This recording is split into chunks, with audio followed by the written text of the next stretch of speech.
We are back. It's the Joe Holka Show presented by Line Movement. Joining us, as always, to talk through an absolutely crucial position, especially this week, wide receiver. He's the reception perception creator, of course, Matt Harmon from Yahoo Sports. Harmon, how's it going, man? Welcome back. I know this time of year you get to kind of relax, watch a little bit more football, kind of enjoy. I'm still right in the weeds trying to make it through this grind. But how was watching football as a fan a little bit more last week? Number one, it's beautiful. I love to not have any stakes in terms of like, my rankings, all that type of stuff. Yeah. Whatever, that's fun. Obviously, I've got no fantasy teams left. That's great. Play a little DFS here and there, but definitely not out there grinding on it like you still are. So respect you, appreciate that you're still out there crushing it. But it's great, man. I love the games this year, and I feel especially good that number one predicted the NFC and AFC championship games correct in all of my pools. These are the two teams, four teams I figured would make it here. And nice. It's beautiful that pretty much no matter like who wins the Super Bowl this year, I think we can get any of the games could be awesome. I'm actually cool with the storylines because I'm a sucker for story. I'm a sucker for narratives. I'm cool with like any of the storylines that come out of any of these Super Bowl teams. So that's also pretty fun. And your guys are just smashing, man. Like I would imagine that like anything that happens with Stefon Diggs, I get probably like 3% of the tweets you get, man. So like business is good, man. How are you guys? You can only do so many victory laps, I guess, but like every time Diggs does something that just like proves again that he's an elite wide receiver, you got to be doing the cartwheels over there. Oh, yeah. Listen, after tipping back a couple beers on Saturday with my future in-laws, definitely fired. I saw you quote tweeted too. Definitely fired off a victory lap Stefon Diggs tweet. The key is take him in the big moments, man. You can't just be taking it when your guy like catches one pass on a random Sunday, 1 p.m. Eastern game. Playoff game, he's going over 100 yards. Really the only thing working in the Bills offense at that point. Again, get a little loosened up there. You fire off that victory lap tweet, and the people appreciate it because not only do you benefit when you create the community, and this, everybody benefits from it. You want people thinking about you when like a player does something cool that's a lot more cool than you are. So I've got it on screen right now. I don't think I've ever talked about this on stream before, but and I actually had to look back to see what year it was, Harmon. So 2016, my girlfriend wants a Vikings jersey. I was like, okay, who do you want? She's like, I don't know, like what's going to be like relevant for a little while, like what type of position, whatever. I was like, well, you can go quarterback. She's like, no, I don't like him. I was like, okay, well, maybe wide receiver. I have a guy. So I messaged you. I'm like, hey, like, should we just go after like their first round pick, Treadwell? You're like, no, man, Stefon Diggs. He's the guy. Yeah. He's the guy. Turns out he was indeed the guy. So I guess it wasn't as safe of a jersey pick because he just got traded anyways. But hard to I guess be upset about her being like the first one of like all of her friends, all of her teammates that was like on the Stefon Diggs train. So we have you to thank for that one, man. This week, I'm here for that.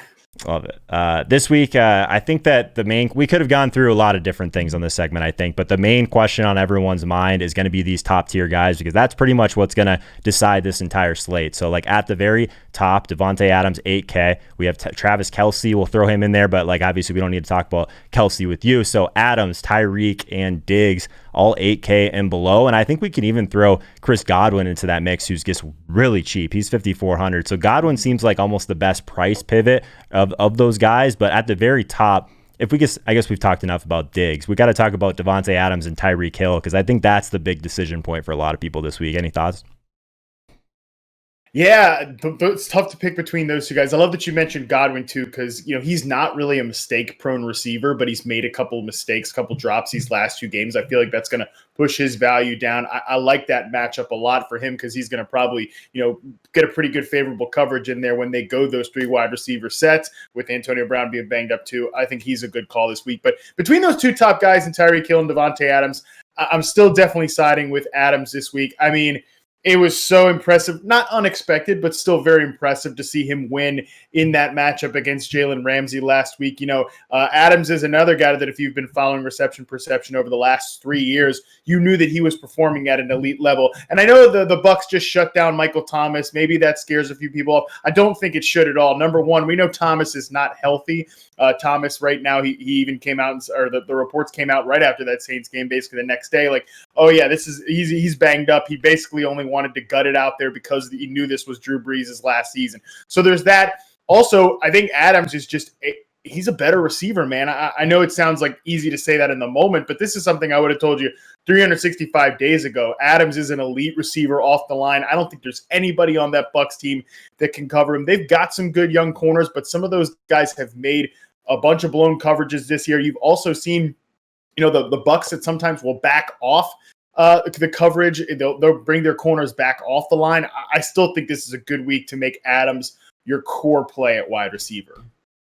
It just seems like they know it's coming at the goal line, but they still can't stop it. We were just talking about that with Reeves as well, just like that package at the goal line that seems to always be, a lot of movement, but you kind of still know what they're going for on that. So that's something that I think is super interesting. I think that, like, obviously reception perception every single offseason, we're reading that, but one of the guys that, early on we saw Devante Adams be a guy that just took huge strides like year after year, right? So like, is he like the most improved player you think that you would be, like someone that you've charted like multiple years now, obviously at the elite level of his game, but like at the very beginning he kind of had some growing pains, right? Yeah, I could bring this tweet back for people at some point. I probably will, but it's one of my favorite stats in reception perception. I posted it going into this past year. Previously, in the beginning of his career, Adams was actually a guy that, remember, I think it was coming into that 2015 season, or maybe it was the 2016 season, 2015, sorry. People were really excited about him anyways, coming off a pretty solid rookie season statistically. He had some big moments in the postseason that year. And then Jordy Nelson tears his ACL early in that preseason. I was basically telling people, like, don't draft Adams. He's not ready to become a number one, like, outside receiver because his reception perception metrics were so poor as a rookie. As a matter of fact, he finished at the first and second percentile in success rate versus man and press coverage as a rookie. You don't want to, for your non-math heads out there, you don't want to be the first percentile in something. That means you're one of the worst. It's not what you want. That means you're one of the worst to ever do it. Basically, that was where he was as a rookie. We know his second season did not go very well. He averaged under 10 yards per catch. He was a very poor player in terms of drops, getting separation, all that. However, from then on, he started to slowly make that climb up to the point now that over the last two seasons, he's 99th in 2018, and in 2019, he was at the 97th in terms of success rate versus man coverage. So we rarely see players jump like 10% in these metrics. Once you get to a certain level, you're pretty stable. Going from literally the first, like all the way at the bottom, all the way to the top, that's simply unheard of, and it just is a testament to show, like, Adams didn't suddenly, become a better physical specimen. He became the best technician in the NFL, one of the two, right up there with Stephon Diggs. These are two of the best route runners in the NFL. It's a credit and a testament to him working himself into it, to just becoming that type of guy. And that is really what you got to do to be a great receiver. You got to be a technician. Adams is the perfect example of that. Like, a guy that came into the league as a really talented collegiate player, just wasn't there technically, and then put the work in. And that's why he's become one of, if not the very best receivers in the NFL.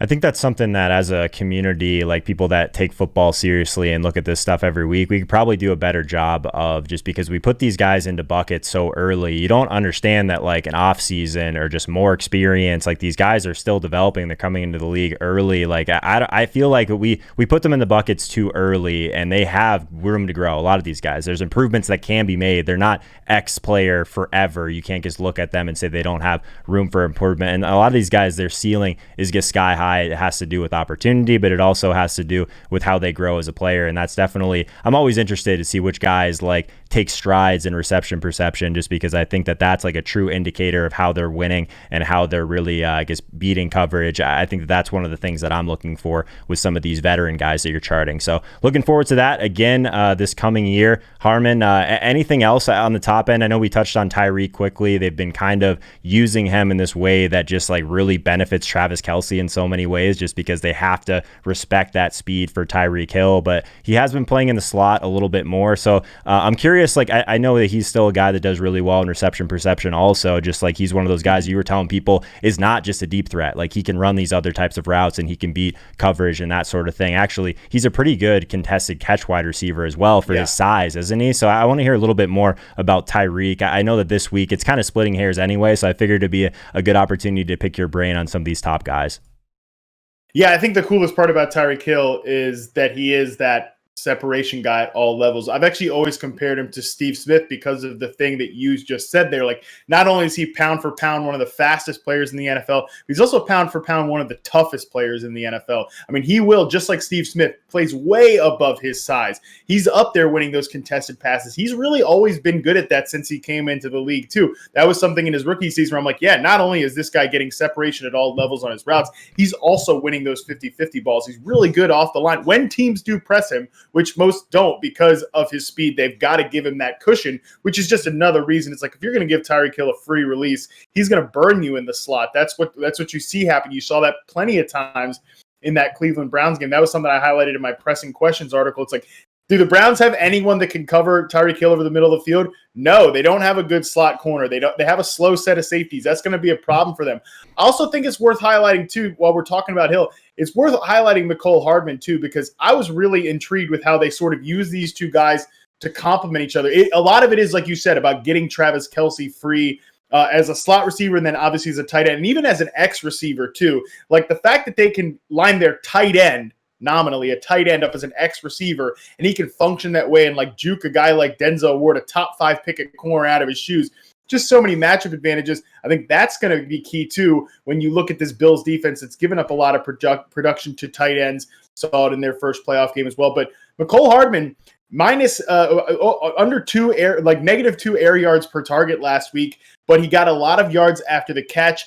I want to see if they can continue to use a player like him. I don't think it's worth. I think it's worth like sprinkling him in over to some lineups in a little bit too, because the Chiefs haven't got a ton of action out of their ancillary players this year, but we got a lot out of Hardman last week. Not just as that sort of like, I'll take while Hill's going downfield, I'll take some of these layups and do stuff after the catch.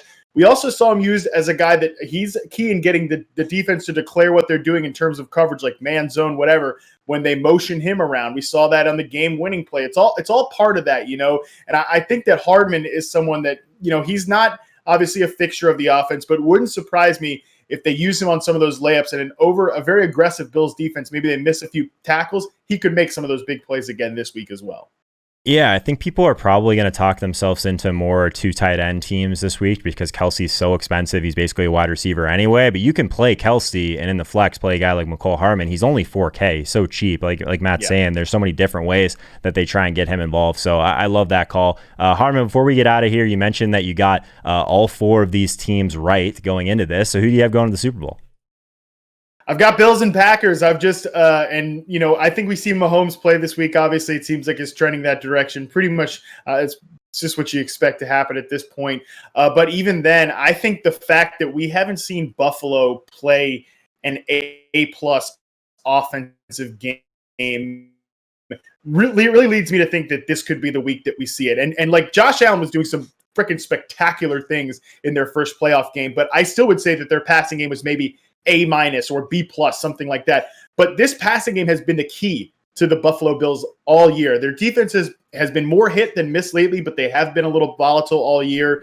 Obviously, they're coming off a great game against Lamar Jackson and the Baltimore Ravens, but this team doesn't even ever – they've never even feigned caring about, trying to establish a running game. They use their quick passing game as their rushing attack. I think this is the key identity of the Buffalo Bills, and we haven't seen it at A+ form yet.